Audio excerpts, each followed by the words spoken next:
ईदगाह गुट्टला बेगमपेट की 90 एकड़ वक्फ ज़मीन कहाँ गई? नाजायज़ कब्जे होते रहे, वक्फ बोर्ड तमाशा देखता रहा, फिर भी चेयरमैन के हैं बुलंद बांग दावे,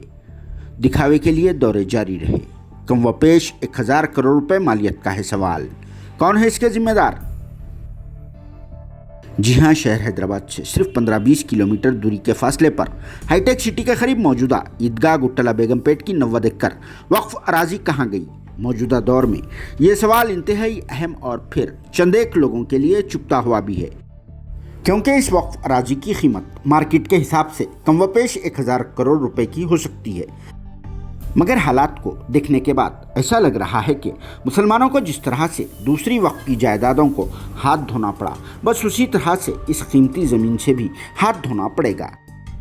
क्योंकि वक्फ की यह कीमती ज़मीन अब मौजूदा हालात में हीरे जवाहरात से भी ज़्यादा अहम हो चुकी है। इसीलिए वक्फ की इस अराजी को रियल इस्टेट की मार्केट में हॉट केक भी कहा जाता है और सभी बिल्डर्स, डेवलपर्स और लैंड ग्रैबर्स ने इस पर नाजायज़ तौर पर कब्जे करते हुए लाखों करोड़ों रुपए रकूमात की एवज में इसे फ़रोख्त भी कर दिया।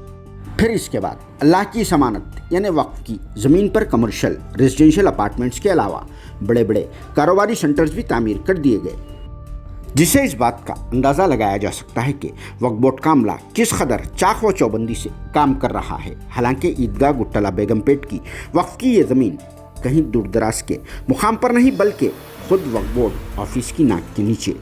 मौजूद है, यानी हाईटेक सिटी जाने वाले रास्ते पर यह ज़मीन वाक़ है।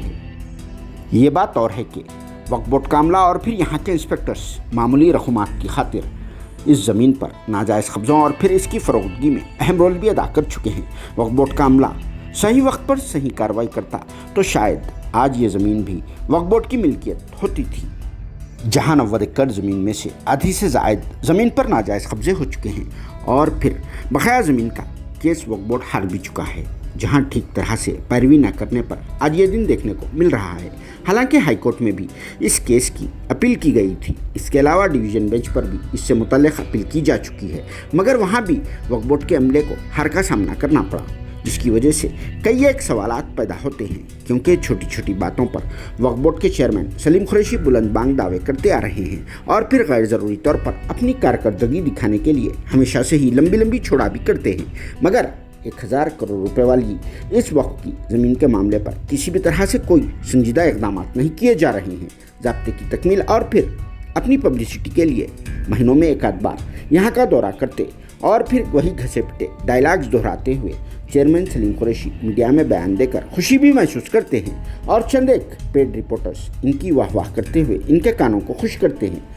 जिस पर चेयरमैन सलीम कुरैशी भी रिपोर्टर्स नुमा इन ब्रोकर्स को खुश करते हुए इनकी जेबें भी गर्म कर देते हैं, ताकि अवाम के सामने वक्फ बोर्ड और फिर चेयरमैन की नाअहली को पेश ना करें, जिसमें सोशल मीडिया से जुड़े चंद एक लोग भी शामिल हैं। हालांकि इनका सहाफ़त से दूर दूर तक ताल्लुक़ भी नहीं है, मगर फिर भी ये लोग अल्लाह की अमानत यानी वक्फ जायदादों की तबाही में बराबर के हिस्सेदार भी होते हैं, जो अपने मफादात की खातिर बस आवाज़ को उठाते हैं। इस तरह से वक्फ बोर्ड में बड़े पैमाने पर वक्फ की ज़मीनों और फिर वक्फ की जायदादों पर सौदा किया जा रहा है। बस इस तरह की नाअहली की वजह से ही ईदगाह गुट्टला बेगमपेट की 90 एकड़ अराजी के केस को सबसे पहले chief commissioner of land acquisition court यानी CCLA में दाखिल किया गया था। हालांकि वक्फ एक्ट के तहत में इस केस को वक्फ ट्रिब्यूनल कोर्ट में डाला जाना चाहिए था, मगर जानबूझकर या फिर जाहिल लोगों की रहनुमाई के सबब ईदगाह गुट्टला बेगमपेट की ज़मीन के केस को CCLA में डाल दिया गया, जिसका इससे दूर दूर तक ताल्लुक़ भी नहीं है, जिससे ये इशारा मिलता है कि अमदन इस कीमती अराजी के केस को हारने के लिए chief commissioner of land acquisition court यानी CCLA में रुजू किया गया था। फिर भी किसी अच्छे वकील का तकर्रुर अमल में नहीं लाया जा रहा है। अगर अभी भी बातों के बजाय ठोस काम किया गया तो शायद बकाया ज़मीन का कुछ हल निकल सकता है, जिस पर आप सबकी क्या राय है कमेंट्स में ज़रूर जवाब दीजिए, ताकि वक्फ बोर्ड चेयरमैन सलीम कुरैशी को कुछ समझ आ सके। वैसे भी आप सबको ये बता दें कि सलीम कुरैशी की वक्फ बोर्ड चेयरमैन ओहदे पर यह तीसरी मियाद है और फिर वो इस तरह के हथकंडों से बखूबी तौर पर वाकिफ भी है, मगर इसके बावजूद अमल नहीं किया जाता तो इससे इनकी साख भी मुतासिर हो सकती है। Bureau report siyaasat.com।